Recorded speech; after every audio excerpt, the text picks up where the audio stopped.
ჩინური ფორმების სამაგი ფასით და კორუფციის რისკებით ცნობილი ხდება სასკოლო დასაცმლის ღირებულება. ერთი ფორმის ფასი 95 ლარი იქნება. თუმცა იდენტური ფორმის ჩინეთიდან გამოწერა ზუსტად 23 ლარადაა შესაძლებელი. ოცნების მთავრობამ კონტრაქტი სწორედ ჩინურ კომპანიასთან გააფორმა და ბიუჯეტიდან თითქმის 46 მილიონი ლარიც გამოყო. მარიამ ლეკიაშვილი განაგზობს საუბარს ახლა ამ თემაზე პირდაპირ ეთერში. მარიამ, გისმენთ.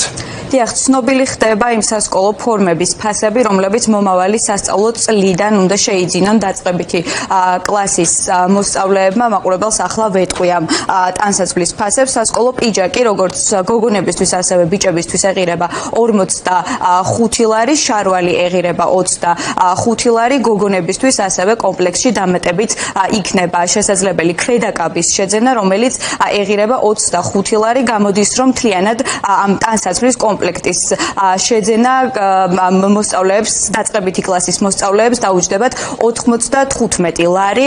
ამ ბრძანება უკვე გამოსცა განათლების სამინისტრო და მას ხელს აწერს გივი მიქანაძე. მას შემდეგ, რაც ფასები გახდა ცხადი, განათლების სამინისტროს Facebook გვერდზე არ წყდება უკმაყოფილო მშობლების კომენტარები. მათი უკმაყოფილების მიზეზი კი არის ერთი, რომ ზუსტად იდენტური ტანსაცმლის გამოწერა ჩინეთიდან არის შესაძლებელი 23 ლარად, რაც არის გაცილებით ნაკლები იმ ფასზე, რასაც ახლა დაწყებითი კლასის მოსწავლეებს თავაზობს ქართული ოცნების განათლების სამინისტრო. მაყურებელს ვეტყვი იმასაც, რომ სულ რამდენიმე თვის წინ გახდა ცნობილი ის, რომ განათლების სამინისტრო თანამშრომლობს და ამ ტანსაცმელს შეიძენს სწორედ ისეთი კომპანიისგან, რომლის სამკერვალოც მდებარეობს სწორედ ჩინეთში და განათლების სამინისტრომ უკვე შეიძინა ასეთი ტანსაცმლის 1,801,000 ერთეული.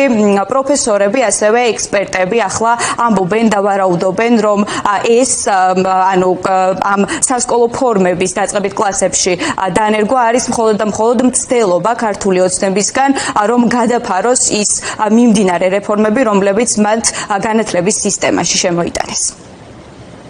სასკოლო ფორმების შემოღების რამდენიმე მიზეზი არსებობს. პირველი ეს არის რაღაც ყურადღების გადატანა იმ დროს, როცა სასკოლო განათლებაში არის არანორმალურად მძიმე მდგომარეობა და პრობლემები.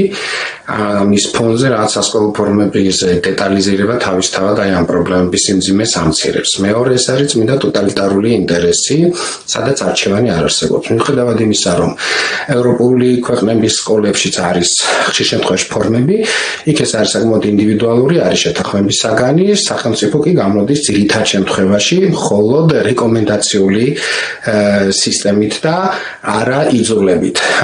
ამიტომ ეს მიდგომა, რაც დღეს ჩვენს თავისუფლებას აქვს ფორმებთან მიმართებაში, არის ჩვეულებრივ საბჭოთა ტოტალიტარული მიდგომა.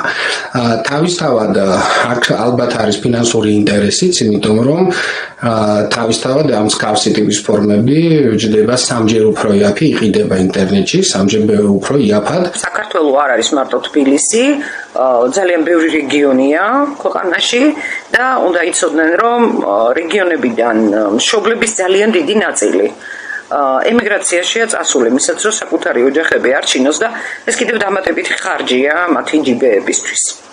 სოციალურად არც თუ დაალხენილი ოჯახებისთვის ზოგადად ეს არის დამატებითი ხარჯი. რა დანიშნულებად შეიძლება პროექტის ავტორების აზრით ამას ჰქონდეს, ეს არის იმიტაცია, რაღაც წესრიგის შეტანა ისეთ სისტემაში, რომლის მოწესრიგება უნდა დაიწყოს ინტელექტუალურ უნარებზე ორიენტირებული პროექტებით.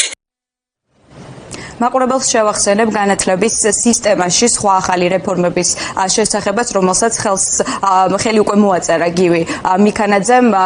მოსწავლეებისთვის მე-12 კლასში სწავლა სავალდებულო არ იქნება და მსურველები მხოლოდ სპეციალური რეგისტრაციის შემდეგ შეძლებენ მე-12 კლასში სწავლას, ასევე მე-11 კლასის მოსწავლეები გაივლიან მხოლოდ იმ საგნებს, რომელთა ჩაბარებაც მათ ერთიან ეროვნულ გამოცდებზე მოუწევთ.